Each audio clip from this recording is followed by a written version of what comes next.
नमस्कार, जय हिंद। आप सभी का बहुत बहुत स्वागत है एक सीरीज जिसका आप इंतजार करते हैं और एक सीरीज जो आपको बहुत इंफॉर्मेशन दे सकती है। अपने प्रीलिम्स के एग्जाम में इन तीन चीज को आप स्ट्रॉन्ग कर सकते हैं। Geography, environment, IR, in the sense places in news, species in news और कॉन्फ्लिक्ट्स जो चल रहे हैं या कोई भी आईआर की ऐसी बातें चल रही हैं तो जरूर हम उसको आपको दिखाना चाहेंगे और हम कोशिश करेंगे कि मंथली सारा समराइज करके आपको दे दें। फिलहाल हम आपके सामने मई 2025 की इन तीनों चीजों को दिखाने की कोशिश करेंगे। और अगर आप यूपीएससी प्रीलिम्स के मेंस के या प्रीलिम्स के क्वेश्चंस को देखें तो आप एक बार देख पाएंगे वहां पे कि the questions they do come from here. और ऑलमोस्ट यहां से आपको 10 क्वेश्चन, अगर मैं आईआर, इन्वायरमेंट की स्पीशीज और ज्योग्राफी की प्लेसेस को पकड़ूं तो 10 से 12 क्वेश्चन तो हर साल बनते ही बनते हैं। और शायद इसको पढ़ते पढ़ते हम लोग कॉन्सेप्ट्स भी समझ सकेंगे। मतलब जब हम आपको एक प्लेसेस दिखाएंगे तो कॉन्सेप्ट भी बताएंगे, इन्वायरमेंट के बारे में बताएंगे तो कॉन्सेप्ट बताएंगे, आईआर बताएंगे तो थोड़ा आपको हम अपना आईआर भी समझाएंगे। आइए चालू करते हैं आज के सेशन को और देखते हैं कि आपके लिए क्या इंपॉर्टेंट है। हमने एक आपके लिए टेबल दे दिया जहां पे आप पढ़ सकते हैं कि आज हम क्या क्या कवर करने वाले हैं। हम सबसे पहले प्लेसेस इन न्यूज वर्ल्ड देखेंगे, जिसके हिसाब से हम आपको थोड़ा आईआर बताने की भी कोशिश करेंगे। हम पर्शियन गल्फ के बारे में जानेंगे, चाइना पाकिस्तान इकोनॉमिक कॉरिडोर के बारे में जानेंगे, हिमालयन याला एक ग्लेशियर है उसके बारे में जानेंगे, पपुआ न्यू गिनी है, न्यू कैलिडोनिया है, चागोस है, लेक तुलारे है, लेक तंगानिका मालावी है, हेसर घाटा ग्रासलैंड है, नागरहोल है, गुंडाराम इंस्क्रिप्शन है, जुडपी जंगल है, दीव है, दिरांग है। हम इन सबको भारत के लिए देखेंगे। स्पीशीज में 4 इंपॉर्टेंट हमें लग रही थी जो हमें मिली हैं मई के महीने में, और हो सकता है यहाँ क्वेश्चन बन जाएगा। तो आप इस कंपाइलेशन को अपने पास रख सकते हैं या इससे नोट्स बनाकर अपने पास कहीं लिख कर रख लीजिए। ये बहुत ही हैंडी आएगा आपके और यहां से कंफर्म क्वेश्चंस प्रीलिम्स और मेंस दोनों में आने की संभावना रहेगी। चलिए एक चीज आपको हम और अपडेट दे दें। आप सभी का धन्यवाद। दिस चैनल जिस पे आप ये देख रहे हैं सर, आज 6 लाख सब्सक्राइबर्स इसके हुए हैं। इसका मतलब है 6 लाख लोगों का भरोसा हुआ है।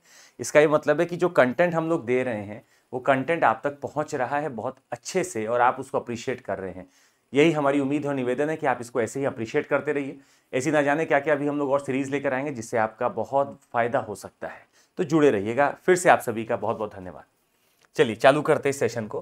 पहला टॉपिक आप सबके सामने आ रहा है, पर्शियन गल्फ का शायद नाम बदलकर अरेबियन गल्फ कर दिया जाएगा। ये बातें चल रही थी। पर्शियन गल्फ आपके लिए बहुत जरूरी है। देखिएगा इस समय तो और भी जरूरी है क्योंकि ईरान का जो युद्ध छिड़ा हुआ है, अगर इस पूरे को देखें आप तो ये पूरा मेरा पर्शियन गल्फ है। अब क्या क्या प्रोबेबल क्वेश्चन से पहले आइए ये देख लेते हैं। इसका नाम अरेबियन गल्फ हो सकता है, पहला याद रखिएगा। इस पर्शियन गल्फ के सराउंडिंग कौन सी कंट्री है, ये मेरा पहला क्वेश्चन बनेगा। तो किसी भी गल्फ लेक या किसी भी वाटर बॉडी को आप देखें तो आप पहले देखिए कि उसके सराउंडिंग कौन कौन सी बॉडीज आपको दिख रही हैं। आइए देखते हैं क्या क्या आपको उसके सराउंडिंग दिख रहा होगा। Let's see. पहले क्या आपको ईरान दिख रहा है? बिल्कुल सर, ईरान आपको दिख ही रहा होगा। ये देखिए पूरा ईरान है। उधर देखिए इराक भी आपको दिख रहा है, इराक की भी ओपनिंग है। इराक से नीचे बढ़िए, कुवैत आपको दिख रहा होगा, तो कुवैत की भी ओपनिंग यहां पर मुझे दिख रही है।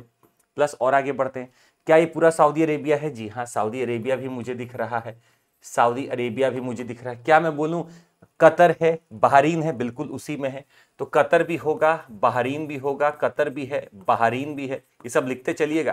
प्लस देखिएगा यूएई हो गया, ये पूरा यूएई हो गया, यूएई हो गया। और इसके बाद यूएई के बाद ओमान भी होगा। ओमान क्यों होगा? क्योंकि ओमान की एक छोटी सी टेरिटरी है यहां पर, आप देखेंगे उसका नाम है मुसद्दन पेनिनसुला। इस छोटे से टिप का नाम है मुसद्दन पेनिनसुला। अगर हम कलर चेंज करके आपको दिखाने की कोशिश करें तो ये वाला जो पार्ट है ये ओमान की टेरिटरी है, उसका नाम है मुसद्दन पेनिनसुला और ये भी आपका पर्शियन गल्फ को छू रही है। तो in essence Iran, Iraq, Kuwait, Iran, Iraq, Kuwait, Iran, Iraq, Kuwait, Saudi Arabia, UAE, Qatar, Bahrain और ओमान, ये सारे देश इसको छू रहे हैं, इसके साथ बॉर्डर बना रहे हैं। यही आपका प्रीलिम्स का क्वेश्चन पहला बनेगा कि पर्शियन गल्फ को कौन कौन छू रहा है। अब अगला क्वेश्चन जो कि मेंस के हिसाब से आप देखेंगे तो पर्शियन गल्फ का क्या इंपॉर्टेंस है, 2-3 पॉइंटर्स में अगर हम आपको इसका इंपॉर्टेंस समझा दीजिए तो याद करिएगा सर। पहला पॉइंट कि 25% तक का वर्ल्ड ऑयल यहां से पास होता है या निकल कर जाता है। मतलब इस एरिया से 25% का ऑयल बाहर जाएगा वर्ल्ड ट्रेड में, वर्ल्ड ऑयल में। दूसरा, अगर आप भारत के परिप्रेक्ष्य में बात करेंगे तो 40% इंडिया का ऑयल और गैस, मतलब इंडिया का ऑयल और लगभग 55% गैस यहीं से निकलती है। ये किसके कॉन्टेक्स्ट में हम बात कर रहे हैं? ये भारत के कॉन्टेक्स्ट में हम बात कर रहे हैं। 40 40% तक इंडियन ऑयल और लगभग 55% तक इंडियन गैस जो है वो यहीं से निकल कर आती है। अगर मैं वर्ल्ड की बात करूं तो 25% तक वर्ल्ड ऑयल भी आपका यहां से निकल कर आता है। दो चीजें क्वेश्चन बन सकता है। तीसरा, it is recognized officially by the international hydrographic organization as the Persian Gulf. इसको पर्शियन गल्फ नाम किसने दिया है? तो हमारे पास एक इंटरनेशनल हाइड्रोग्राफिक ऑर्गेनाइजेशन है। अब आप सोचेंगे ये भी इंपॉर्टेंट होगा, बिल्कुल हम इसके बारे में भी बताएंगे। और चौथा हम आपको दिखाएंगे पाइपलाइन, क्योंकि एक पाइपलाइन का क्वेश्चन ऑलरेडी यहां पर पूछा हुआ है। आइए थोड़ा सा आगे बढ़ते हैं, आपको दिखाते हैं। पहले अपने दिमाग में ये चीज बैठाइए कि हाइड्रोग्राफिक ऑर्गेनाइजेशन क्या है। एक इंटर गवर्नमेंटल ऑर्गेनाइजेशन है जो कि चाहता है कि सारे वर्ल्ड के सी और ओशन जो नेविगेबल वाटर है वो सब सर्वे हो जाए, वो सब चार्टेड हो जाए। इसको 1921 में बनाया गया था। इट वाज एस्टैब्लिश्ड इन 1921 और ये नेशनल हाइड्रोग्राफिक ऑफिसेस के साथ मिलकर बढ़िया आपका कोऑर्डिनेशन करता है, चार्ट्स बनाता है। हम आपको ये बता दें कि इसमें अभी 100 मेंबर कंट्रीज हैं और सबसे बड़ी बात है कि इंडिया भी इसका एक्टिव मेंबर रहा है। 1955 से ही हम इसके एक्टिव मेंबर रहे हैं। तो इसका मतलब अगर वो आपसे पूछे कि क्या भारत इसका फाउंडिंग मेंबर रहा है, तो आपका जवाब होगा नहीं। भारत इसमें 1955 से लगातार मेंबर रहा है और भारत का इंडियन नेवल हाइड्रोग्राफिक डिपार्टमेंट है या मरीन सर्वे ऑफ इंडिया है, जो कि पहला नाम था इसका, उसको बनाया गया था 1874 कोलकाता में। यही इसकी नोडल एजेंसी है। मतलब इंडियन नेवल हाइड्रोग्राफिक डिपार्टमेंट, या फिर पुराना नाम में बताऊं तो marine survey of India earlier was established in 1874 इन कोलकाता। याद रखिएगा ये कोलकाता में एस्टैब्लिश हुई थी और यही हमारी नोडल एजेंसी है इंटरनेशनल हाइड्रोग्राफिक ऑर्गेनाइजेशन से वार्तालाप करने के लिए, जिसका स्थापना हुई थी 1921 में। ये चीज याद रखनी है, ठीक है। अब हम आपको बता दें इसका जो सेक्रेटेरिएट है, it has been hosted by the principality of Monaco. Monaco में इसका सेक्रेटेरिएट है। ये अगला पीटी का क्वेश्चन बनेगा। कहां इसका सेक्रेटेरिएट है? मोनाको में। मोनाको में है, अफ्रीका में इसका सेक्रेटेरिएट है। आगे बढ़ते हैं। हम आपको एक दो नाम दिखाना चाह रहे थे जो आपके दिमाग में होना चाहिए। पर्शियन गल्फ से एक पाइपलाइन निकलती है, east west crude pipeline. Persian Gulf से एक पाइपलाइन निकलती है, east west crude oil pipeline. मतलब पर्शियन गल्फ को रेड सी से जोड़ने के लिए एक east west crude oil pipeline है। East west crude oil pipeline है जो कि पर्शियन गल्फ को जोड़ती है रेड सी से जोड़ती है। उसका नाम है ईस्ट वेस्ट क्रूड पाइपलाइन। इतना ही नहीं, हम आपको एक और चीज बता दें। अगर आप इस रीजन में हैं तो यहां पर बहुत सारी पाइपलाइंस तो आपको दिखती है, पर इतना इंपॉर्टेंट नाम नहीं। एक नाम आपको याद रखना है, वो है South Pars field. South Pars या नॉर्थ फील्ड आपको याद रखना है। यहां पे अच्छा खासा गैस मिलता है। तो अगर आपसे पूछे साउथ पार्स में क्या है, तो आप याद रखिएगा गैस है। साउथ पार्स में क्या है? गैस है। सब हम लोग पर्शियन गल्फ की ही बात कर रहे हैं। ये ठीक आपका बहरीन के ऊपर अगर आप देखेंगे तो आपको साउथ पार्स की फील्ड दिख जाएगी, ठीक। ये क्वेश्चन आने की संभावना रहेगी। अब देखिए, इस बार उन्होंने क्वेश्चन पूछा था जिसके बारे में हम आपको जिक्र कर दें। वो आपसे बोले थे कि बताओ भाई, सुमेद पाइपलाइन है जो कि ईरान के आसपास से निकल रही है। सवाल ये था, आपको याद रखना होगा इसका आंसर क्या होगा। इसका आंसर होगा बिग नो। अगर होता तो अभी तक हम आपको बता देते। सुमेद पाइपलाइन एक्चुअली इजिप्ट की बात की जा रही है। ये इजिप्ट की बात की जा रही है, याद रखिएगा। सुमेद पाइपलाइन इजिप्ट के बारे में है, जो कि मेडिटेरियन सी को टच करती है वाया रेड सी। तो यहां पर ये पाइपलाइन ईरान की नहीं है, याद रखिएगा। ये पर्शियन गल्फ में नहीं है, ये इजिप्ट में है। सुमेद पाइपलाइन पे ऑलरेडी क्वेश्चन बना हुआ है, फिर से पूछ लेंगे, कोई बड़ी बात नहीं है। They will keep on repeating things. तो ये क्वेश्चन आ सकता है। आइए अगले टॉपिक पे चलते हैं। अगला टॉपिक आपके लिए थोड़ा इमोशनल भी है, क्योंकि चाइना पाकिस्तान इकोनॉमिक कॉरिडोर की बात है सर। भारत की टेरिटरी से चाइना पाकिस्तान इकोनॉमिक कॉरिडोर निकल रहा है और अब बात नई छिड़ गई है कि ये सिर्फ निकलेगा इंडिया पाकिस्तान से, ये निकलेगा सिर्फ चाइना पाकिस्तान से नहीं, बल्कि अफगानिस्तान को भी ये जोड़ रहे हैं। मतलब CPEC, China Pakistan economic corridor, Afghanistan तक एक्सटेंड हो रहा है। इसका मतलब है चाइना का जो belt and road initiative policy है कि सबको लैंड रास्ते से, सबको सी रास्ते से जोड़ दें, इसके लिए ये कोशिश कर रहा है लगातार कि नए नए देशों को अपने झांसे में फंसाए, और अफगानिस्तान को इसने फंसा लिया है। चाइना पाकिस्तान मिलकर अफगानिस्तान में अपना चाइना पाकिस्तान इकोनॉमिक कॉरिडोर लेकर जा रहे हैं। हमारी आपत्ति ये है कि ये हमारी टेरिटरी से पास होता है, भारत के गिलगिट बल्तिस्तान से ये पास होता है, और यूएन के अगर हिसाब से अगर हम उसकी माने तो शायद हम अभी इसलिए चुप हैं क्योंकि हमारे पास एक यूएन की मैंडेटेड लाइन है जिसको हम पार नहीं करते। अगर आप देखें तो हमारे पास यूएन की मैंडेटेड लाइन है जिसको हम पार नहीं करते, पर इसका नाजायज फायदा उठा रहा है पाकिस्तान, जिसने इस एरिया पे चाइना को दे रखा है रोड बनाने के लिए। और CPEC जो चल रहा है वो चाइना के काशगार से चल रहा है, और पूरा देखिए चलते हुए सीधे कहां जा रहा है, ग्वादार तक जा रहा है। ग्वादार आपको पता है पाकिस्तान में एक पोर्ट है जो चाइना बना रहा है, बन भी चुका है। तो काशगार से ग्वादार कौन जोड़ रहा है? चाइना पाकिस्तान इकोनॉमिक कॉरिडोर, जो कि चाइना के बेल्ट एंड रोड इनिशिएटिव का एक छोटा सा अंश है। इंडिया का क्या रिस्पॉन्स रहा? इंडिया ने तुरंत इसको खारिज किया। इंडिया ने बोला कि हमारी सॉवरेंटी के खिलाफ है, हालांकि ये रुक नहीं रहे हैं, ये लोग बना रहे हैं, पर हमने अपनी आपत्ति दर्ज करा दी थी। तो ये है China Pakistan economic corridor. Expanding कहां तक जा रहा है? अफगानिस्तान। अब यहां पर एक दो चीजें और आपको समझ लेनी चाहिए, हम आपको एक दो नाम और बता दें। ये चाइना की जानबूझ के पॉलिसी भी है आपको इनसर्कल करने की। तो यहां पर आपके दिमाग में दो तीन चीज तुरंत आ जानी चाहिए।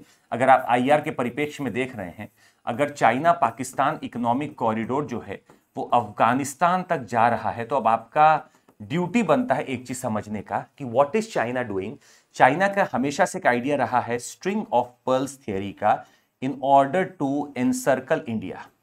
इसका जवाब भारत कैसे देता है? भारत इसका जवाब देता है नेकलेस ऑफ डायमंड से या गार्लैंड ऑफ फ्लावर से। हमारे पास नेकलेस ऑफ डायमंड है, या फिर आप उसको बोल सकते हैं गार्लैंड ऑफ फ्लावर से, जिससे हम उसका जवाब देते हैं।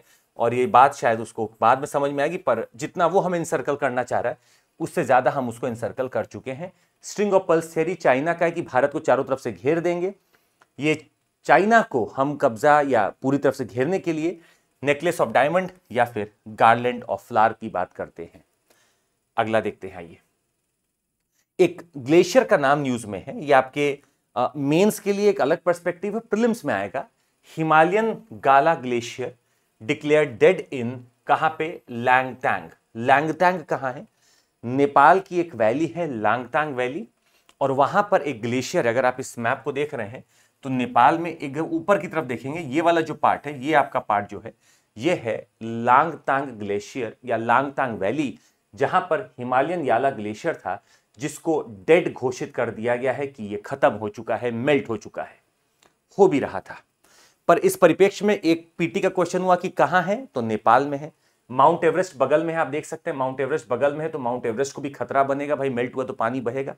दूसरा कि क्या मैं कुछ कर रहा हूं इसके लिए, बचाने के लिए अपने ग्लेशियर्स को? बता दें आपको, साल 2025 को international year for glaciers preservation घोषित किया गया था।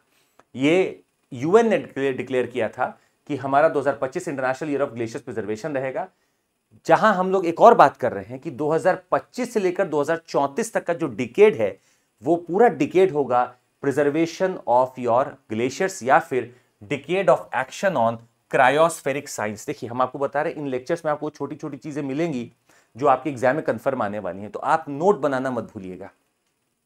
Decade of action on cryospheric science 2025 से 34 तक का पूरा डिकेड होगा, और इस बात को शुरू करने के लिए 2025 को ही हमने international year of glaciers preservation नाम दिया है।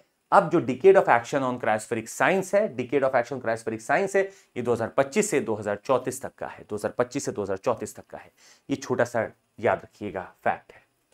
खैर हम आपको और बता दें, यहां पर हिंदू कुश हिमालयाज बहुत इंपॉर्टेंट समझ में आते हैं। जब आप इन ग्लेशियर्स की बात करते हैं तो याद रखिएगा, ये सब आप बात कर रहे हैं हिंदू कुश हिमालयाज की। हिंदू कुश हिमालयाज को वाटर टावर ऑफ एशिया बोला जाता है, इसको वाटर टावर ऑफ एशिया बोला जाता है। वाटर टावर ऑफ एशिया जो कि 8 देशों में फैला हुआ है, भारत में भी है, नेपाल, भूटान, पाकिस्तान, ये हिंदू कुश वाली जगह है। 8 देशों में फैला हुआ है, पॉइंट टू बी नोटेड, 8 देशों में फैला हुआ है हिंदू कुश माउंटेन्स। और हम आपसे निवेदन करेंगे कि आप नीचे कमेंट करके हमें बताएं कि 8 देश कौन से हैं जहां पर हिंदू कुश के टावर्स या हिंदू कुश के ग्लेशियर्स फैले हुए हैं। आप नीचे कमेंट करके हमें अभी बताएंगे। हिंदू कुश टावर्स या वाटर टावर ऑफ एशिया इसको कहते हैं। यहां पर 4 ग्लोबल बायोडायवर्सिटी हॉटस्पॉट टकराते हैं, Himalaya, Indo Burma, south west China और सेंट्रल एशिया। यहां पर 4 बायोडायवर्सिटी हॉटस्पॉट जो हैं वो टकरा भी रहे हैं। हिमालय हो गया, इंडो बर्मा हो गया, साउथ वेस्ट चाइना हो गया और सेंट्रल एशिया हो गया। हम आपको बताएं कि हमारे पास एक रिपोर्ट है जिसके हिसाब से जो हिंदू कुश ग्लेशियर्स हैं वो 30 से 50% अपने वॉल्यूम को खो देंगे by 2100 if global temperatures rise by 1.5 degree to 2 degree Celsius. और अगर ये बढ़ ही जाते हैं, अगर ये बढ़ ही जाता है तो कन्फर्म सर हो सकता है 45% लॉस तो हमारा पहले ही हो जाए। मतलब 30 से 50% हमारा लॉस हो सकता है ग्लेशियर्स के वॉल्यूम का, अगर हमारा टेम्परेचर बढ़ना बंद नहीं हुआ। तो धरती का टेम्परेचर एवरेज बढ़ना बंद नहीं हुआ तो हमारे ग्लेशियर्स लूज हो जाएंगे। चलिए आगे बढ़ते हैं। एक और कंट्री न्यूज में रही, उसका नाम है पपुआ न्यू गिनी। ये क्यों न्यूज में रही है हम आपको बताते हैं। सर पपुआ न्यू गिनी का पहले लोकेशन देखिएगा, अगर आप ये ऑस्ट्रेलिया को देख रहे हैं तो ट्रॉपिक ऑफ कैप्रिकॉर्न इसको डिवाइड करता है। इसके ठीक नॉर्थ में देखिए आपको दिखेगा Papua New Guinea. Papua New Guinea जिस आइलैंड पे है वहां दो कंट्रीज हैं, एक तरफ है पपुआ न्यू गिनी और एक तरफ है गिनी है, जो पपुआ का ही पार्ट है, या पपुआ है वो इंडोनेशिया का पार्ट है। तो एक तरफ तो आपका पपुआ न्यू गिनी कंट्री और एक तरफ आपका इंडोनेशिया की कंट्री है। तो कई बार एक क्वेश्चन पूछता है कि पपुआ न्यू गिनी जिस आइलैंड पे है उस पर कितनी कंट्रियां हैं। याद रखिएगा यहाँ 2 कंट्रियां हैं, यहाँ 2 कंट्रीज हैं। अगर यही चीज किसी और के लिए पूछेगा तो शायद वहां पर जवाब कुछ और हो सकता है। जैसे कि अगर वो आपसे पूछे बोर्नियो जहां पर है, बोर्नियो जिस आइलैंड पे वहां कितने देश हैं, तो याद रखिएगा वहां 3 देश हैं, बोर्नियो भी है, आपका इंडोनेशिया भी है और सुलावेसी भी है। याद रखिएगा, तो वो आंसर अलग हो जाएगा, पर फिलहाल यहां का आंसर होगा कि यहां 2 कंट्री हैं। एक्चुअली पपुआ न्यू गिनी क्यों न्यूज में रहा है, क्योंकि 2000 में इसको पोलियो फ्री घोषित किया जा चुका था, पर वापस से यहां पोलियो आउटब्रेक हुआ है। इसको पोलियो फ्री घोषित किया जा चुका था पर वापस यहां पोलियो आउटब्रेक हुआ है। अब इस केस में आपको यह बताना है कि क्या भारत पोलियो फ्री है। जी हां, भारत को WHO ने पोलियो फ्री घोषित कर दिया था 2014 में ही, 2014 में ही भारत को पोलियो फ्री घोषित कर दिया था। चलिए, पोलियो क्या है याद रखिएगा, एक वायरल डिजीज है, वायरस से कॉज होती है। इसके स्ट्रेन्स P1, P2, P3 हैं। वायरल आपके जो है P1, P2, P3 हैं। P2 को ग्लोबली इराडिकेट कर दिया गया था, P2 को ग्लोबली इराडिकेट कर दिया गया था, खत्म कर दिया गया था। 1999 में इसको इराडिकेट कर दिया गया था, P2 को इराडिकेट कर दिया गया था। और 2014 से ही भारत में भी पोलियो फ्री हम लोग कर चुके हैं अपने भारत को। 2 तरीके की वैक्सीन दी जाती थी, IPV और OPV। OPV है ओरल पोलियो वैक्सीन, IPV है इनएक्टिवेटेड पोलियो वैक्सीन। इनएक्टिवेटेड में डेड वायरस को डाला जाता था, OPV में एटीन्यूएटेड या डाइल्यूटेड वायरस को डाला जाता था। पर जो OPV होता है वो कई बार बैकफायर कर जाता है और इसीलिए कई बार वायरस फैल जाता है शरीर में। पर जो IPV है वो फैलता नहीं है, हालांकि उसके लिए सिरिंजेस का जरूरत पड़ता है, पर वो काफी इफेक्टिव माना जाता है। OPV कहा जाता है कि कई बार रिस्क हो जाता है कि यहां पर वायरस फैल जाए, तो इसको बोलते हैं vaccine induced virus, vaccine induced disease. कई बार पोलियो वैक्सीन से भी फैल जाता है। आगे बढ़ते हैं, आपको बता दें कि न्यू कैलिडोनिया एक देश है, न्यू कैलिडोनिया देश है। कहां है हम आपको दिखाना चाहेंगे सर। अगर आप अपने ऑस्ट्रेलिया को देख रहे हैं इस समय, ऑस्ट्रेलिया को, ऑस्ट्रेलिया के ठीक अगर आप ईस्ट में देखेंगे तो आपको दिखेगा न्यू कैलिडोनिया इस जगह पर। न्यू कैलिडोनिया एक छोटा सा देश है, न्यू कैलिडोनिया एक छोटा सा देश है और बिल्कुल ऑस्ट्रेलिया के ईस्ट में है, बिल्कुल ऑस्ट्रेलिया के ईस्ट में है ये। न्यू कैलिडोनिया पे अभी तक राज चल रहा है फ्रांस का, मतलब ये फ्रांस की टेरिटरी है। यहां पे लगातार इलेक्टोरल रिफॉर्म्स मांगे जा रहे हैं, यहां पर रेफरेंडम भी कराए गए हैं कि हमें आजादी दे दो फ्रांस, पर फ्रांस इनकी नहीं सुन रहा है। यहां के जो इंडिजिनस पीपल है उनका नाम हम आपको बता दें, उनका नाम है कनक। ये नाम आपको याद रखना है, कनक पीपल। आपको एक नाम याद रखना होगा, कनक पीपल। कनक पीपल कहां के थे आप याद रखिएगा, न्यू कैलिडोनिया है, जो कि फ्रांस की एक टेरिटरी है, पैसिफिक ओशन में, ऑस्ट्रेलिया के ईस्ट में है। और यहां लगातार आपका इलेक्टोरल रिफॉर्म्स की डिमांड की जा रही है, यहां लगातार आपसे डिमांड की जा रही है कि आप हमें छोड़कर चले जाएं। अगला टॉपिक हम आपको दिखाना चाहेंगे जो है चागोस और मॉरिशस के बारे में। यहां पे अगर आप 2-3 चीज समझने की कोशिश करें तो आप देखिएगा, ये भारत की बाउंड्रीज हम आपको दिखा रहे हैं। ये अपना अरेबियन पेनिनसुला है, ये मेरा है सोमालीलैंड, और इसके आप अगर ईस्ट में जा रहे हैं इंडियन ओशन में तो आप देखेंगे कि इस पूरे एरिया को चागोस आर्कीपेलागो बोला जाता है। इसका नाम है चागोस आर्कीपेलागो। चागोस आर्कीपेलागो किसके अंडर में है याद रखिएगा, यूके के अंडर में था। चागोस आर्कीपेलागो यूके के अंडर में था। अब यूके ने इसकी कमान किसको सौंप दी है, मॉरिशस को सौंप दी है। मॉरिशस कहां है देखेंगे, मडागास्कर के ईस्ट में मॉरिशस है। मडागास्कर के ईस्ट में कौन दिख रहा है आपको, मॉरिशस दिख रहा है। तो चागोस आर्कीपेलागो की कमान सौंप दी गई है मॉरिशस को। बस एक आइलैंड को छोड़कर डिगो गार्शिया को नहीं दिया गया है। डिगो गार्शिया को रेंट पे रखा हुआ है यूके ने, यूके ने इसको दे दिया है यूएस को बेस बनाने के लिए, और यूके रेंट पे आउट करेगा मॉरिशस को। मतलब डिगो गार्शिया को चूंकि उसने नहीं दिया है तो कुछ रेंट देगा मॉरिशस को। ये है आपका चागोस आर्किपेलागो। चागोस आर्किपेलागो अभी तक यूके के अंडर में थी, पर इसको ट्रांसफर कर दिया गया है मॉरिशस को। बस एक टेरिटरी को नहीं दिया गया, एक आइलैंड को नहीं दिया गया। और मजेदार बात है कि डिगो गार्सिया ही सबसे बड़ा आइलैंड भी है। चागोस आर्किपेलागो का सबसे बड़ा जो आइलैंड है वो डिगो गार्सिया ही है। वहां पर यूके ने यूएस को दे रखा है कि आप अपना बेस बनाओ। यूएस ने बेस बनाया हुआ है, अब इसका रेंट जो है वो मॉरिशस को पे करेगा यूके। तो ये कहानी है चागोस आर्किपेलागो की, जो इंडियन ओशन की हम बात कर रहे हैं। अब यहां पर एक मेंस का क्वेश्चन अगर आप सोचने की कोशिश करेंगे तो वो आपसे बैथीमेट्री पे क्वेश्चन पूछ सकते हैं। बैथीमेट्री पे क्यों क्वेश्चन वो आपसे पूछेंगे हम आपको बताएं, क्योंकि बैथीमेट्री में आप सी फ्लोर की बात करते हैं। वो आपसे पूछ सकते हैं कि बताओ हमारे इंडियन ओशन की प्रोफाइल क्या है। तो ये जीएस में मेंस में कभी भी आ सकता है। इंडियन ओशन की प्रोफाइल बताओ कि कहां पर ट्रेंचेस हैं, कहां पर रिजेस हैं, कहां पर माउंट है, कहां पे आइलैंड है, कहां पे आर्किपेलागो है, ये बताओ। तो याद रखिएगा ये क्वेश्चन आपका आ सकता है मेंस में कि give a profile of Indian ocean, give a profile of the floor of Indian ocean, या इंडियन ओशन की प्रोफाइल के बारे में आप बताएं, जो कि पूरा नीचे से ऊपर तक आप बताना होगा। याद रखिएगा चागोस आर्किपेलागो एक रिज सिस्टम है, एक आइलैंड सिस्टम था। यहां पर ये प्लेटू एक है, इसको चागोस प्लेटू भी कहते हैं, और इसी पे पूरा आइलैंड बेस बना हुआ है। आइए आगे बढ़ते हैं। लेक तुलारे, अगर वो आपसे पूछे कभी कि लेक तुलारे कहां है, याद रखिएगा ये कैलिफोर्निया में है। कैलिफोर्निया में लेक तुलारे है, जो कि 130 साल से गायब थी, वापस से इमर्ज करती है, और अच्छा खासा पानी बरसा इसलिए इमर्ज करती है। यहां पर कुछ और वैलीज भी हम आपको बताना चाहेंगे कि नापा और सोनोमा वैली है, जो कि बहुत रिनाउंड है अपने वाइन के लिए, और वर्ल्ड क्लास वाइन्स मतलब वाइन यार्ड्स और वाइन्स के लिए बहुत ज्यादा रिनाउंड है। नाम क्या है याद रखिएगा, नापा और सोनोमा। नापा और सोनोमा वैली कहां है, कैलिफोर्निया में है, जो किसके लिए जाने जाते हैं, वाइन्स के लिए जाने जाते हैं। फिलहाल लेक याद रखिएगा, ये लेक कहां है, लेक तुलारे आपको सामने दिख रहा है, ये कैलिफोर्निया है, ये पैसिफिक ओशन है। ये वही कैलिफोर्निया है, इसी क्षेत्र में आग लगी थी आज से कुछ महीने पहले। इसी क्षेत्र में आग लगी थी, इतना वाइल्ड फायर था कि बहुतों की, करोड़ों की संपत्ति चली गई, मतलब अरबों की संपत्ति चली गई, और लोगों को बहुत नुकसान हुआ है कि इस कैलिफोर्निया के एरिया में, जहां पे लेक तुलारे वापस से रीइमर्ज कर चुकी है।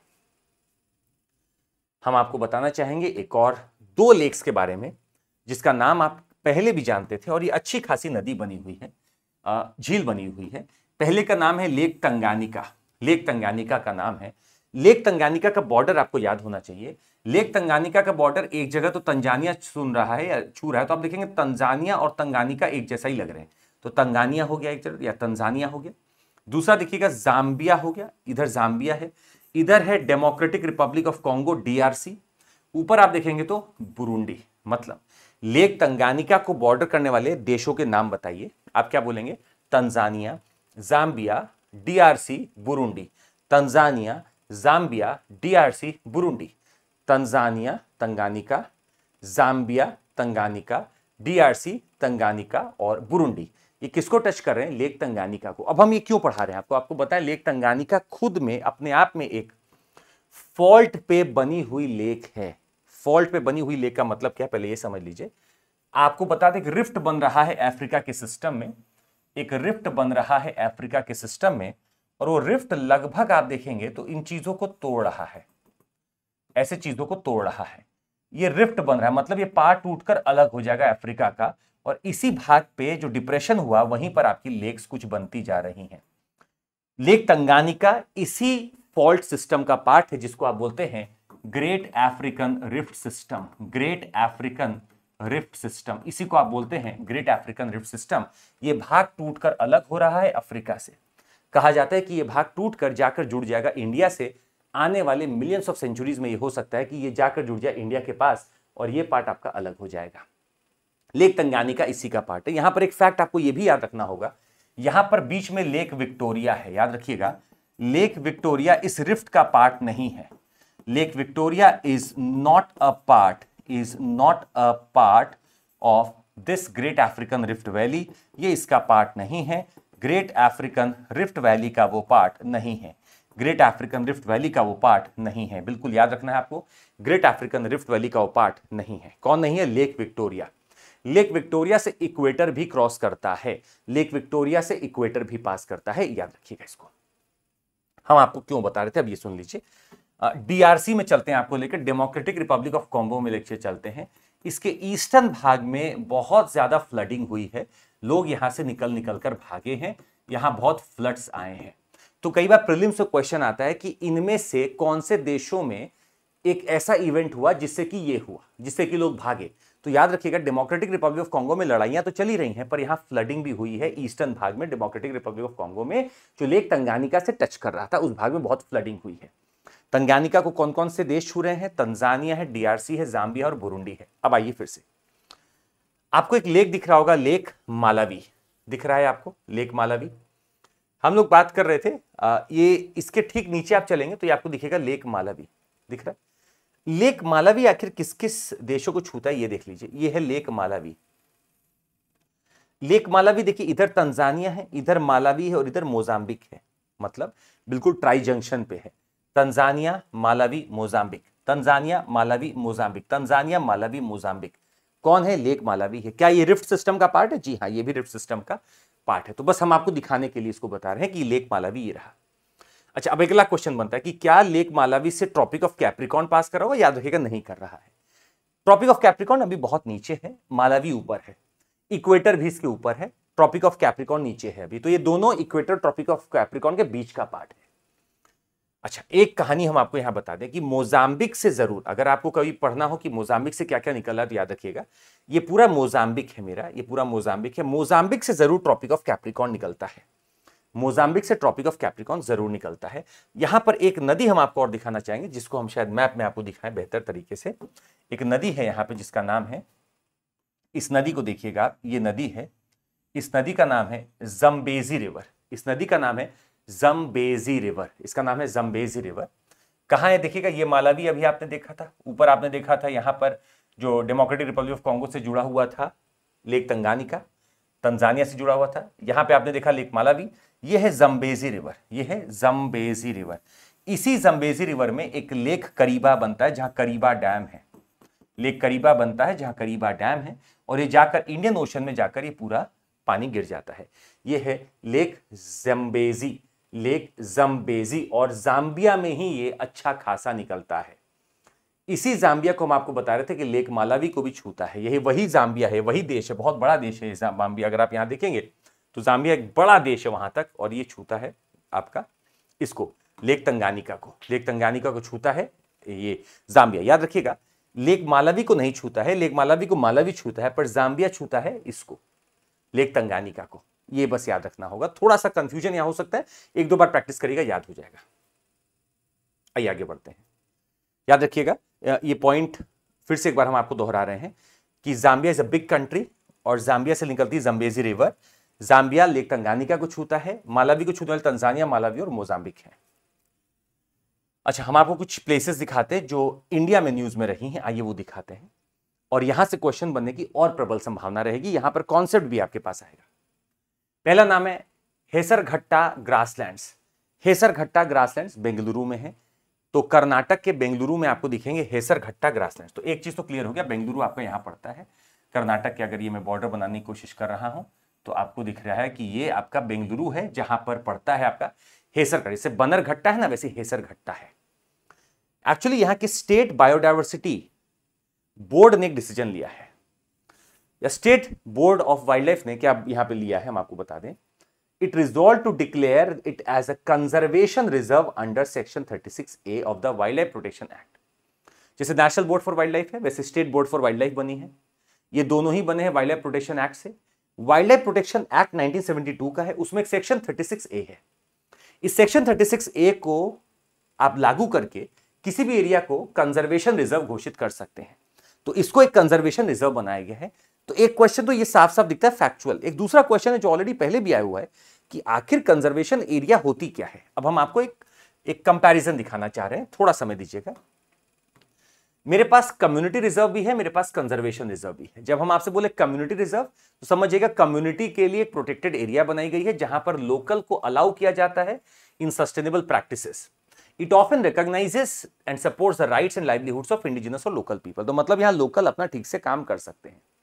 पर अगर मैं कंजर्वेशन रिजर्व किसी को घोषित कर रहा हूं तो इसका मेन फोकस होता है कि वाइल्ड लाइफ को बचाना है, नेचुरल हैबिटेट को बचाना है। यहां स्ट्रिक्टर ह्यूमन एक्टिविटी रेगुलेशन होता है, मतलब यहां पर मैं हो सकता है इंडिजिनस लोगों को भी रोक दूं कि नहीं, आपको हंटिंग नहीं करनी है, आपको ये नहीं पकड़ना है, आपको वो नहीं करना है, ये मैं कर सकता हूं। तो कम्युनिटी रिजर्व में कम रेस्ट्रिक्शंस होते हैं, कंजर्वेशन रिजर्व में ज्यादा रेस्ट्रिक्शंस होते हैं। इसका कम्युनिटी रिजर्व का मेन फंक्शन क्या है? सोशियो इन्वायरमेंटल नेक्सस बनाने का इस कम्युनिटी रिजर्व का नाम से यही लग रहा है। पर इसका साफ है कि आपको कंजर्व करना है वाइल्ड लाइफ को, तो कंजर्वेशन रिजर्व का फोकस है कंजर्व करने का। मैनेजमेंट की बात करें तो यहां एक्टिव पार्टिसिपेशन होता है, कमिटी जो रहती है, जो कम्युनिटी रहती है उसकी कमिटी बनती है, वो लोग यहां पे बैठ के सारा अपना रिसोर्स को मैनेज करते हैं। यहां की अगर हम बात करें तो यहां पे गवर्नमेंट और कंजर्वेशन अथॉरिटीज ज्यादा सक्रिय होती हैं। यहां साइंटिफिक कंजर्वेशन करने की कोशिश की जाती है। यहां पे लोकल कम्युनिटी को कई बार अलाउ कर दिया जाता है कुछ करने के लिए, यहां पर जनरली नहीं किया जाता, ये थोड़ा मुश्किल होता है। तो आपको याद रखना है कि अगर वो आपसे पूछे कि कंजर्वेशन एरिया में क्या हंटिंग अलाउड होती है, तो अलाउड नहीं होती है। They have got stricter regulations for hunting और taking out any products. Trees को काटना ये अलाउड नहीं होता है। पर कम्युनिटी रिजर्व में आप बहुत हद तक कम्युनिटी की बात मानते हैं, पर कंजर्वेशन रिजर्व में ऐसा नहीं होता। एक क्वेश्चन ऑलरेडी प्रीलिम्स में आया हुआ है, और देखिए हम आपको ये पढ़ाते भी नहीं, पर हम जानते हैं कि जहां जहां कीवर्ड आए वो आपको बता देना जरूरी है ताकि आपके दिमाग में बैठा रहे। चलिए हम आपको अगला एक जगह दिखाना चाहेंगे जो कि नागरहोल है। नागरहोल एकदम कर्नाटका और केरला के बॉर्डर पे है। नागरहोल को अगर आप देखेंगे तो बिल्कुल यहां पर आपको दिखेगा, ये नागरहोल कर्नाटका और केरला के बॉर्डर पे, ये एक टाइगर रिजर्व है। इस टाइगर रिजर्व में एक जेनु कुरुबा ट्राइब है, उसका नाम अगर आप देखें सामने आपके लिखा हुआ है, जेनु कुरुबा ट्राइब है। जेनु कुरुबा ट्राइब है जो कि एक पर्टिकुलरली वल्नरेबल ट्राइबल ग्रुप है, जो कि एक पीवीटीजी है, पर्टिकुलरली वल्नरेबल ट्राइबल ग्रुप है। इनको हनी कलेक्टर्स के नाम से भी जाना जाता है, इनको हनी कलेक्टर्स के नाम से भी जाना जाता है। और स्वाभाविक सी बात है, पीवीटीजे तो इंडिजिनस कम्युनिटी है यहीं की। इन्होंने क्या किया कि नागरहोल में जाकर कुछ एरिया को ऑक्यूपाई कर लिया और बोलने लगे कि ये मेरा फॉरेस्ट राइट एक्ट के तहत मेरा अधिकार है, हमें वापस अपना फॉरेस्ट चाहिए। और वाकई में आपके पास फॉरेस्ट राइट एक्ट तो आया ही हुआ है भाई। फॉरेस्ट राइट एक्ट आपके पास 2006 से सक्रिय है, और फॉरेस्ट राइट एक्ट से ही आप लोगों को अपना राइट दे रहे हैं। इंडिजिनस राइट्स देते हैं, उनके कम्युनिटी राइट्स देते हैं, तो आप तो दे ही रहे हैं। पर फिलहाल इनको राइट्स नहीं मिल रही थी, तो इन्होंने जाके प्रोटेस्ट किया और जाकर जगह पे बैठ गए। इनका नाम क्या है? जेनु कुरुबा ट्राइब। कहाँ के हैं? कर्नाटका के हैं, पीवीटीजी हैं, ये याद रखना होगा, बहुत इंपॉर्टेंट है। And they are primarily found in the Kodagu and Mysore districts of Karnataka, India. वहीं पाए जाते हैं। तो नागरहोल कर्नाटका और केरला के आसपास का रीजन है। Nagarhole national park tiger reserve भी है। चलिए I have one more name to tell you. ये नाम को समझने से पहले थोड़ा सा हम आपको एक आइडिया दे दें कि अगर आप तेलंगाना के पेडापल्ली डिस्ट्रिक्ट में हैं, तेलंगाना के पेडापल्ली डिस्ट्रिक्ट में है, तो वहां से लगभग 10 किलोमीटर दूर एक इंस्क्रिप्शन मिला है गुंडाराम की एरिया में। इसका नाम है गुंडाराम इंस्क्रिप्शन। गुंडाराम की एरिया में एक इंस्क्रिप्शन मिला, उसका नाम है गुंडाराम इंस्क्रिप्शन। गुंडाराम इंस्क्रिप्शन से हमें पता चलता है सतवाहना पीरियड के बारे में। तो सतवाहन पीरियड जो है या सतवाहना पीरियड जो है उसके बारे में हमें कुछ और डिटेल्स मिलती है। हमें इस चीज को यहां पर कुछ ढूंढा है, यहां पर गुंडाराम में हमें मिला है इसके बारे में, और हो सकता है कि गुंडाराम का जो इंस्क्रिप्शन है वो बहुत कुछ हमें सिखाएगा सतवाहन पीरियड के बारे में, सतवाहना पीरियड के बारे में। आपको पता है सतवाहना एम्पायर अगर आप देखें तो 120 सेंचुरी एडी से लेकर लगभग 300 सेंचुरी एडी की बात है सतवाहन पीरियड। सतवाहनास पीटी में रहे हैं, अच्छे खासे रहे हैं, फिर से आ सकते हैं। आप तैयार रखिएगा सतवाहन पीरियड को भी। साथ ही में अगर वो पूछे गुंडाराम इंस्क्रिप्शन किससे संबंधित है, किससे रिलेटेड है, तो याद रखिएगा सतवाहन पीरियड से संबंधित है।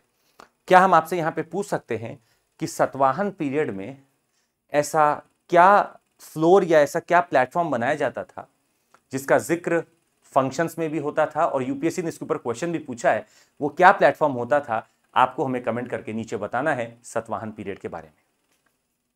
थोड़ा सा आगे बढ़ते आइए। हमारे पास एक और नाम है। देखिए आप लोग आज तक महाराष्ट्र को महाराष्ट्र के तौर पे देखते हैं और देखना भी चाहिए, पर महाराष्ट्र को हम आपको बता दें, महाराष्ट्र या किसी भी प्रदेश में बहुत सारे रीजन्स होते हैं। जैसे उत्तर प्रदेश में बोलेंगे तो पूर्वांचल, मध्यांचल, उत्तरांचल, ये सारे रीजन्स हैं। वैसे ही अगर आप महाराष्ट्र की बात कर रहे हैं तो महाराष्ट्र के बिल्कुल ईस्ट वाले पोर्शन को कहते हैं विदर्भ, इसको बोलते हैं विदर्भ। बिल्कुल वेस्ट वाले को मिलते हैं कोंकण, ये कोंकण कोस्ट हो गया आपका। कोंकण और विदर्भ के बीच में आपको पड़ता है वेस्टर्न महाराष्ट्र और मराठवाड़ा। मराठवाड़ा विदर्भा के जस्ट एडजेसेंट है, वेस्ट की तरफ है मराठवाड़ा। अच्छा, विदर्भ के ऊपर की तरफ अगर आप देखें, या विदर्भ की अगर आप वेस्ट में चल रहे हैं और नॉर्थ वेस्ट में चल रहे हैं, तो आप उसको बोलते हैं खंदेश। खंदेश, तो ये खंदेश का एरिया है, ये विदर्भ है, ये मराठवाड़ा है, ये वेस्टर्न महाराष्ट्र और ये कोंकण है आपका। फिर से देखिएगा, ये विदर्भ है, ये मराठवाड़ा है, ये खंदेश है, ये कोंकण है, ये वेस्टर्न महाराष्ट्र है।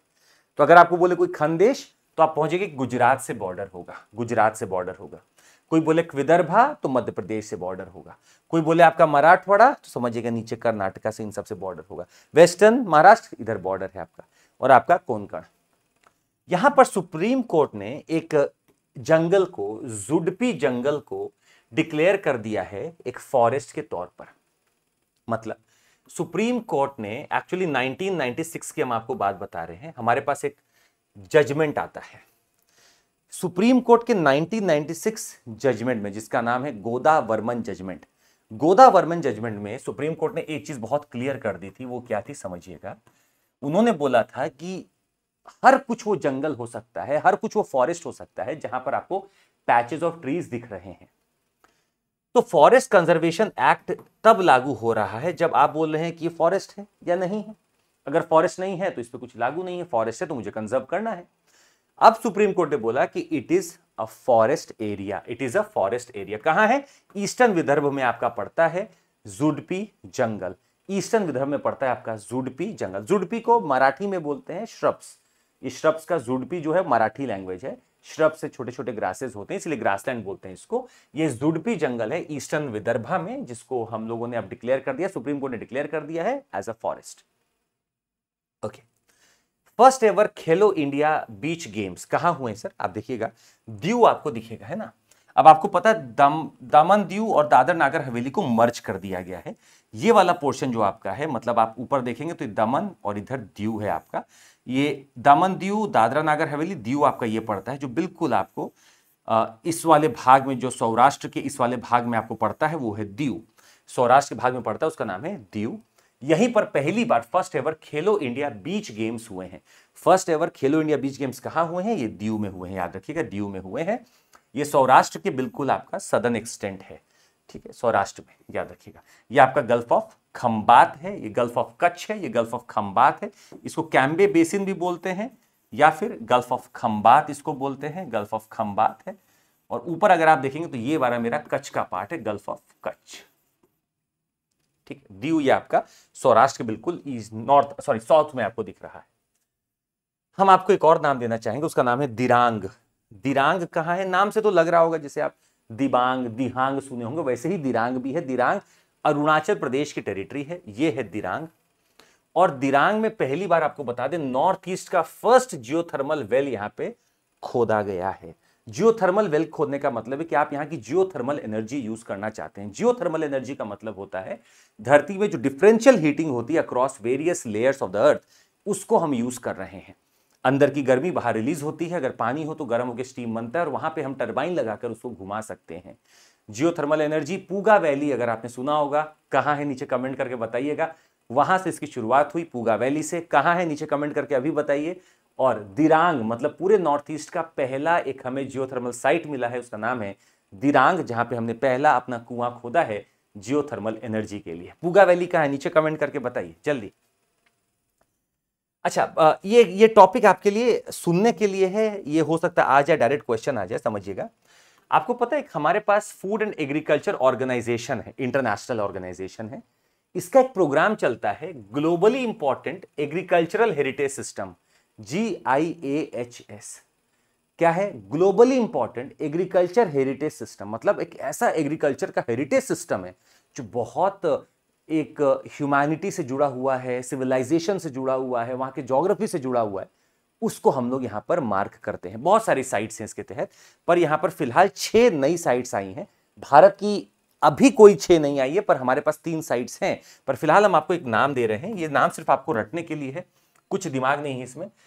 क्या FAO ने कोई GIHS साइट अभी नहीं दी है? जी हाँ, देकिंग पर्ल मुजल फिशरी चाइना की, फूदिंग वाइट टी कल्चर चाइना की, गावलान पेयर ऑर्चर्ड्स, देखिए चाइना ही चाइना चाइना भरा हुआ है। एरवा माटे एग्रो फॉरेस्ट्री ब्राजील की। तो एरवा माटे आपके सामने क्वेश्चन आ सकता है ब्राजील का। एरवा माटे नाम आए तो याद रखिएगा, ये एक इंडिजिनस एग्रो फॉरेस्ट्री है। कहां का? ब्राजील का। मेटेपांतले टेरेसेस मेक्सिको है, लंजारोटे सैंड फार्मिंग है स्पेन। सब याद नहीं होगा, याद रखने की जरूरत नहीं है। आप एरवा माटे याद रखिएगा, एरवा माटे इज रिलेटेड विद ब्राजील। एक एग्रो फॉरेस्ट्री का तरीका है एरवा माटे, एवरा माटे, एरवा माटे। हम आपको यह बता दें कि भारत में 3 है, saffron heritage of Kashmir, Koraput traditional agriculture of Odisha and Kuttanad below sea level rice farming. ये आपका 3 इंपॉर्टेंट FAO का GIHS है, मतलब globally important agriculture heritage system है। Saffron Koraput Odisha, saffron Kashmir, Kuttanad Kerala. Moving forward, species in India का बात करते हैं और आपके सामने पहला स्पीसीज है एशिया का लायन। आपको पता है ये सिर्फ और सिर्फ गिर में ही मिलते हैं, कहीं और ये मिलते नहीं हैं, ये सिर्फ और सिर्फ गिर में ही मिलते हैं। तो गुजरात की सरकार ने इनका सेंसस कंडक्ट किया और पता चला इनकी पॉपुलेशन 674 से बढ़कर हो गई है 891। अच्छी खबर है, 32% ग्रोथ दिखी है हमें 5 साल में, ये अच्छी खबर है, बहुत अच्छी खबर है। गुजरात फॉरेस्ट डिपार्टमेंट ने इसने कंडक्ट किया था। लायन सेंसस हर 5 साल होता है। सिग्निफिकेंस है कि growth in both numbers and range, beyond गिर नेशनल पार्क भी अब ये पाए जा रहे हैं। तो प्रोजेक्ट लायन जो कि 2020 में लॉन्च हुआ था, देखिए 2025 में इसके ऊपर क्वेश्चन बन सकता है। प्रोजेक्ट लायन 2020 में लॉन्च हुआ था और काफी अच्छा काम कर रहा है, पॉपुलेशन बढ़ रहा है लायन का। ये 2020 में लॉन्च हुआ था प्रोजेक्ट लायन और आप 5 साल इसको पूरे कर चुके हैं। तो 25 में एक क्वेश्चन मेंस का भी बन सकता है कि जैसे प्रोजेक्ट टाइगर 1973 का सक्सेसफुल रहा है, क्या वैसे ही प्रोजेक्ट लायन भी चल रहा है? बिल्कुल वैसा ही चल रहा है। हो सकता है उतनी स्पीड ना हो, पर चल वैसे ही रहा है। अच्छा, और देखिए नेक्स्ट इसके बारे में थोड़ा बता दें। Long term conservation of Asiatic lions to support their ecological role and evolutionary survival. अब ये सब कहानी की बात है, मतलब ये सब कहानी की बात है। इसका हैबिटेट याद रखिएगा सर, ड्राई डेसिडुअस फॉरेस्ट इसको चाहिए होता है, ग्रासलैंड में रहता है। गिर नेशनल पार्क इन्हीं के लिए जाना जाता है। बारडा वाइल्ड लाइफ सेंचुरी इसका सेकेंडरी हैबिटेट माना जाता है। बारडा भी आपका गुजरात में ही इसका माना जाता है is secondary habitat. Conservation status की बात करेंगे, ये मेरे लिए इंपॉर्टेंट है। IUCN स्टेटस अगर आप बात करेंगे तो IUCN ये आप देखेंगे तो वल्नरेबल है, मतलब IUCN में वल्नरेबल, इंडेंजर्ड, क्रिटिकली इंडेंजर्ड के तीनों में मुझे चुनना हो तो वल्नरेबल है। वाइल्ड लाइफ प्रोटेक्शन एक्ट में नो डाउट शेड्यूल 1 में ही होगा और साइट्स के अपेंडिक्स 1 में ही होगा, साइट्स के अपेंडिक्स 1 में ही होगा। अच्छा, फिजिकल कैरेक्टरिस्टिक की बात करें, small and less maned than African lions. भाई अफ्रीकन लायंस से थोड़ा छोटा होता है, हालांकि पावरफुल है ये भी। स्नो लेपर्ड, स्नो लेपर्ड बहुत न्यूज में रहता है, हर बार न्यूज में रहता है। हम आपको बताते हैं हमारे पास प्रोजेक्ट स्नो लेपर्ड भी है। न्यू एस्टिमेट का मानना है कि 477 snow leopards identified in Ladakh by the department of wild life protection. इनका भी पॉपुलेशन बढ़ रहा है। लद्दाख में 68% ऑफ इंडिया स्नो लेपर्ड है, इसीलिए इसको Ladakh capital of the India बोला जाता है, ऑफ द कंट्री बोला जाता है। हेमिस जो नेशनल पार्क है, यहां पर आपका अच्छे खासे स्नो लेपर्ड मिलते हैं हेमिस नेशनल पार्क में। लद्दाख के पास one of the world's largest contiguous population है with highest density in areas like Hemis national park, जो कारगिल और लेह में है, यहां पर आपको सबसे ज्यादा मिलता है। अच्छा, ज्योग्राफिकल रेंज कहां कहां मिलते हैं तो 12 कंट्रीज में मिलते हैं, साउथ और सेंट्रल एशिया मिलाकर। Presence in India, Jammu and Kashmir, Ladakh, Himachal Pradesh, Uttarakhand, Sikkim, Arunachal Pradesh, यहां सब जगह आपको दिख रहा है। हैबिटेट की बात करें, rugged mountains terrain at altitudes 3000 से 5000 मीटर पे आपको मिल रहा है। फिजिकल ट्रेट का बात करते हैं, smoky grey fur with black rosettes. IUCN list में सर वल्नरेबल है, साइट्स के अपेंडिक्स 1 में, वाइल्ड लाइफ प्रोटेक्शन एक्ट के शेड्यूल 1 में है। याद रखिएगा ये भी वल्नरेबल है, एशियाटिक लायन भी वल्नरेबल था। हम ऐसे ही आपको रिपीट भी बार बार कराएंगे ताकि आपका रिवाइज हो जाएगा, सारे स्पीशीज आपके दिमाग में बैठ जाएंगे। एशियाटिक लायन भी वल्नरेबल है, स्नो लेपर्ड भी वल्नरेबल है। अच्छा, मूसा इंडा अंडमानेंसिस, मूसा इंड अंडमानेंसिस, तो अंडमान नाम लिखा ही हुआ है, तो अंडमान में मिला। और अंडमान का रिश्ता केला से है, अंडमान का रिश्ता केला से, अब आप समझ चुके हैं। वाइल्ड बनाना स्पीशीज सर मिली है। वर्ल्ड रिकॉर्ड है लॉन्गेस्ट इनफ्रक्टेसेंस, ये देख रहे ना, ये जो एक लंबा सा आपको दिख रहा है ना पूरा पड़ा, देखेंगे केला का ऐसा पूरा लंबा सा ऐसे झाड़ी निकले, इसी पे लगे रहते हैं सारे। तो it is longest infructescence recorded in any banana species about 4.2 meters. Infructescence क्या होता है भैया? Cluster of fruits arranged on a central axis और स्टेम, स्टेम पे या सेंट्रल एक्सिस पे क्लस्टर ऑफ फ्रूट्स जो अरेंज रहते हैं, इसी को बोलते हैं इनफ्रक्टेसेंस। यहां मेन स्टॉक भी हो सकता है, ब्रांचेस बियरिंग फ्रूट्स भी हो सकता है। ये मूसा इंडा अंडमानेंसिस है, डिस्कवरी फर्स्ट डॉक्यूमेंट 2012 है और ये मिला है हमें फ्रॉम कृष्णा नाला reserve forest, Andaman and Nicobar island से। ये बहुत ही रिमोट ट्रॉपिकल फॉरेस्ट में होता है, रिमोट ट्रॉपिकल फॉरेस्ट में होता है। इट बियर्स ग्रीन फ्लावर्स ये जो बनाना है आपका ग्रीन फ्लावर के साथ होता है, it's very rare in banana species. And the fruit bunch lacks central axis जो है ये 3 गुना लंबी है than the regular banana varieties. Plant height का बात करेंगे लगभग 11 मीटर तक है ये, प्लांट हाइट लगभग 11 मीटर तक है। ठीक है, नाम याद रखिएगा, मूसा इंड एंडमनेंसिस, मूसा इंड एंडमनेंसिस। चलेगा, आगे बढ़ते हैं। आपके सामने एक स्पाइडर है और इसको देखिएगा आराम से, स्पार्टेयस कारीगरी, स्पार्टेयस कारीगरी, स्पार्टेयस कारीगरी। Researchers from Chennai, they have discovered a new species called as Spartaeus carigari, belonging to the Spartania subfamily. It is Spartania subfamily. It belongs to your Spartania subfamily. ये पहली बार आइडेंटिफाई हुआ था एलिफेंट हिल, एलिफेंट हिल को ही actually कारीगरी हिल बोलते हैं। Elephant हिल में मिला था, कहां पर? कर्नाटका के देवारण्य दुर्ग कर्नाटका में मिला था ये, और इसी के नाम पर कारीगरी जो रखा ना, स्पार्टेयस कारीगरी, इसी के नाम पर रखा गया। तो कारीगरी इज एलिफेंट हिल इन कर्नाटका, कारीगरी मतलब एलिफेंट हिल का नाम है, कहां पर? कर्नाटका में, और यहीं पे मिला है हमें स्पार्टेयस कारीगरी, स्पार्टेयस कारीगरी, स्पार्टेयस कारीगरी, याद रखिएगा, very important. Okay, moving forward. अच्छा, आईआर का एक टॉपिक आपको हम दिखा देते हैं। वैसे हमने सीपीसी भी देखा, ये इसको एक फॉर्मली हम आपको दिखा रहे हैं। इंडिया यूके के बीच में मई के महीने में एक एफटीए साइन हुआ था, जो मेरे लिए बहुत इंपॉर्टेंट है। क्यों इंपॉर्टेंट है आइए समझते हैं। 3 साल के डिस्कशन के बाद हुआ था। पहला 27 चैप्टर्स हैं। मार्केट एक्सेस की बात की जा रही है। 99% Indian exports will get zero duty access to UK market, और India will reduce levies on 90% of UK goods, becoming 85% tariff free in 10 years. मतलब हम लोग भी कोशिश करें उनको भी कुछ फ्री दें, और वो लोग हमारे 99% of our exports are going duty free there. Very important. Mobility for professionals की बात की गई है, ताकि सर्विस सप्लायर्स जो हैं, बिजनेस विजिटर्स है, वो आराम से आ जा सकें। सर्विस सेक्टर की बात करें, यूके ने बोला कि ठीक है हम लिबरलाइज कर देंगे सर्विसेज को आईटी आईटीएस में, ताकि आपके और लोग आ सकें। Public procurement, UK firms can compete in Indian government procurement. अगर इंडियन गवर्नमेंट प्रोक्योरमेंट कहीं से हो रहा है तो यूके की कंपनीज भी कॉम्पीट कर सकती हैं। सेंसिटिव सेक्टर्स को हटाया गया, मतलब dairy, plastic, other agro industrial products को यहां पे नहीं रखा गया, जहां हमारे स्मॉल फार्मर्स आते हैं। ड्यूटीज को धीरे धीरे यहां पर रिड्यूस किया जाएगा, ड्यूटीज को धीरे धीरे रिड्यूस किया जाएगा। पर यहां पर एक बात हम आपको और बता दें, एक बहुत अच्छा था यहां पर कि आप लोग जो दोनों तरफ सिक्योरिटी जमा करते हैं, सिक्योरिटी कॉन्ट्रीब्यूशंस की अगर बात होगी तो दोनों ही जगह 3 साल के लिए अप टू 3 इयर्स ये सिक्योरिटी कॉन्ट्रीब्यूशन को हटा दिया गया है। अगर आप जाते हैं और मान लिया आप 2 महीने में वापस आ गए, 2 साल में वापस आ गए, या 3 साल के पहले पहले वापस आ गए, तो अगर आप यहां से वहां जा रहे हो तो आपको वहां पे कोई सिक्योरिटी नहीं देनी है। कौन सी सिक्योरिटी होती है? Social security. कोई सोशल सिक्योरिटी कॉन्ट्रीब्यूशन नहीं देना है आपको वहां जाकर। हाँ, 3 साल से अगर आप ऊपर रहते हैं एट अ स्ट्रेच, तब आपको देना होगा, अदरवाइज 3 साल के लिए आपके ऊपर लागू नहीं होती है। ये इंडिया यूके का एफटीए है, जो हमारे लिए पहली बार एक डेवलप्ड कंट्री के साथ एफटीए हुआ है। हम लोग इसी को दिखाकर यूयू से, यूएस से बात करना चाह रहे हैं। खैर, आज के लिए बस इतना ही। उम्मीद है आपका ज्योग्राफी, इन्वायरमेंट के कॉन्सेप्ट्स और आईआर के कॉन्सेप्ट्स क्लियर हो जाएंगे। क्वेश्चंस बनेंगे मेंस में भी और पीटी में भी, तैयार रहिएगा। वैसे हम आपको बता दें सर, 19999 में पूरा आपको कोर्स मिल रहा है। 19999 में पूरा कोर्स हमारा मिलता है, और ईमानदारी से आपको पूरा पढ़ाया जाता है। 3 महीने का एक्सटेंशन भी आपको मिल सकता है, 6 महीने का भी मिल सकता है, डिपेंडिंग अपॉन आप कितना बड़ा सब्सक्रिप्शन ले रहे हैं। सीएमसी कोड लगाइए, जुड़ जाइए सर। और यहाँ पे आपको ऐप डाउनलोड करना होता है, वहाँ पे जाके सीएमसी कोड लगाना होगा। हमारे ये सारे टीचर्स हैं जो कि ऑप्शनल भी पढ़ाते हैं, देख सकते हैं ज्योग्राफी ऑप्शनल हम कर रहे हैं, पर अभी इसका क्यूईपी लॉन्च किया है, फाउंडेशन लॉन्च नहीं किया है। रैंकर सक्सेस प्रोग्राम हमारे यहाँ चल रहा है, 1 रुपये में आप सारे रैंकर से भी पढ़ सकते हैं। साथ ही में we have got this strategy, हमारे ऐप पे सब कुछ फ्री है आपके लिए। एक बार आप हमारे ऐप पे जुड़ते हैं तो सब कुछ फ्री हो जाता है आपके लिए। हमारे सारे बैचेस चल रहे हैं, आरंभ, आगाज, foundation of English and bilingual, ये सारे बैचेस हमारे चल रहे हैं। आप सीएमसी कोड लगाकर हमारे साथ जुड़ सकते हैं। And we have got our mains program, 2999 में पूरा मेंस प्रोग्राम हमारा आपको मिल रहा है।